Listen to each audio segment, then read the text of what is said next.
اب سب کے علم میں ہے کہ اس ہاؤس کے اندر 3-4 مہینے ہم نے سیکیورٹی کے اوپر بات کی، جو دہشت گردی ہے، جو اس کے عوامل ہے، ان سب پہ بات چیت ہوئی، گورنمنٹ نے بات کی، اپوزیشن نے بات کی، عرب نے اپنی رائے دی۔ آخر یہ ہاؤس اس نتیجے پہ پہنچا کہ ایک سیکیورٹی کمیٹی قائم کی جائے جو اس عرض خداداد پاکستان اور خیبر پختونخوا کے اندر جتنے ادارے ہیں ان کے ساتھ انٹریکشن کرے اور کسی نتیجے پہ پہنچے کہ اس کا حال آخر کیا ہوگا۔ تو پھر 40 رکنی ایک کمیٹی قائم ہوئی۔ سیکیورٹی کمیٹی نے I G P, additional I Gs, chief secretary, additional chief secretary home, ان سب سے بریفنگز لی۔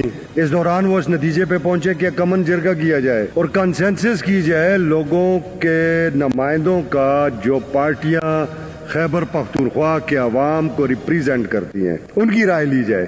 اس حال میں اسپیشل جرگہ منعقد ہوا جس میں 30 سے زائد پارٹیز کے اکابرین نے حصہ لیا، سیاسی، مذہبی، تمام جماعتوں نے۔ ایک ان کا جوائنٹ ڈکلیریشن آ گیا جو ہم نے بھیج دیا قومی حکومت کو بھی اور صوبائی حکومت کو بھی، وزارت داخلہ کو بھی، کہ صوبے کی عوام کی یہ رائے ہے۔ اب ایک اکائی اس میں رہ گئی تھی، فوج۔ تو پھر سیکیورٹی کمیٹی نے یہ فیصلہ کیا کہ اب کور کمانڈر صاحب سے بریفنگ لی جائے۔ یہ پروونشل اسمبلی ہے، یہاں چیزیں قاعدے اور قانون کے تحت چلتی ہیں اور آئین کے تحت چلتی ہیں۔ آئین کی کتابیں جو اختیارات ہمیں دیتی ہیں ہم اس کے تحت کام کرتے ہیں۔ ہم قطعاً کسی ایسے ادارے سے تعلق نہیں رکھتے جو آئین کی کتابوں کے اوپر چڑھ کے کھڑا ہوا ہے۔ ہم نے کور کمانڈر صاحب کو جو لیٹر لکھا ہے، کور کمانڈر صاحب اس صوبے میں فورسز کو کمانڈ کر رہے ہیں، پاکستان کی فورسز ہیں تو بیرون ملک سے نہیں آئی ہوئی، اور اس صوبے کے اندر کوئی بھی کام ہو رہا ہے اسے یہ صوبائی اسمبلی بھی دیکھ سکتی ہے۔ کوئی بھی ادارہ ہے، وہ وفاقی ادارہ ہے یا کوئی بھی ادارہ ہے، وہ فوج ہے یا کوئی دوسرا ادارہ ہے، اس کے معاملات کو بھی یہ صوبائی اسمبلی دیکھ سکتی ہے، آئین اسے اختیار دیتا ہے، اور اس کی اسپیشل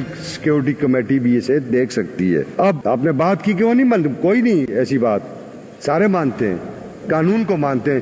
جب انہوں نے نہیں مانتا انہوں نے مارشل لا لگا دیتے ہیں، جو کہ اس ملک کو بہت دفعہ دیکھ چکے ہیں۔ تو انہیں لگ جائے گا تو کوئی نئی بات نہیں ہوگی، مگر جب تک کوئی ایسی بات نہیں ہے تب تک ہمارا آئین ان پلیس ہے اور آئین کے تحت ہی یہ چیزیں چلیں گی۔ اب کیا ہے جی، صوبائی اسمبلی کے رول آف بزنس 2025 آئین پاکستان کے آرٹیکل 67 اور 127 کو ملا کے پڑھیں، قاعدہ 223 اس کے ذیلی قاعدہ 3 کو پڑھیں۔ یہ کمیٹی ہر اس معاملے پہ غور کر سکتی ہے، اور قاعدہ 209 کے تحت ہم کسی کو بھی ان کیمرہ بریفنگ کے لیے کہہ سکتے ہیں، وہ کور کمانڈر صاحب ہیں یا کوئی اور ہے۔ یہ کوئی ایسی بات نہیں ہے، کور کمانڈر بھی پاکستانی ہے، پاکستانی فورسز کو وہ لیڈ کر رہے ہیں، اور ہم بھی پاکستانی ہیں، ہم اس صوبے کے لوگوں کی منتخب کردہ لوگ ہیں۔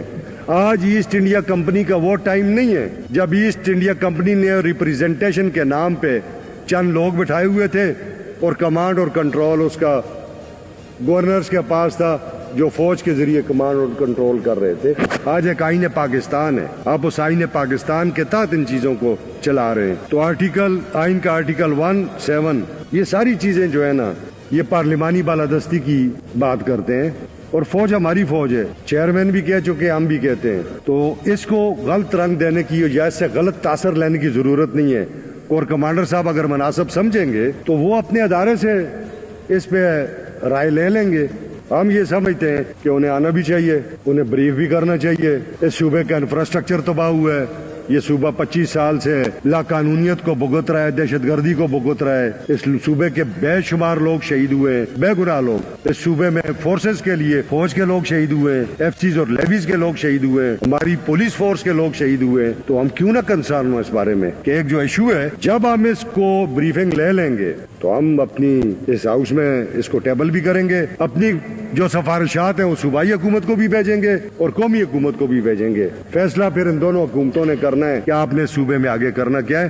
تو یہ کوئی ایسی ایشو کی بات نہیں ہے، چونکہ لوگوں کی اپنی رائے ہوتی ہے، میڈیا کو بھی بعض اوقات اینکر پرسنز کو بھی چیزیں چاہیے ہوتی ہیں، کبھی اچھا کمنٹ کر لیتے ہیں، کبھی چیز کے لیے کمنٹ کر لیں، تو کوئی ایسی بات نہیں ہے۔ ہم نے جو کام بھی کیا قانون کے تابع کیا اور قانون کے مطابق کیا ہے۔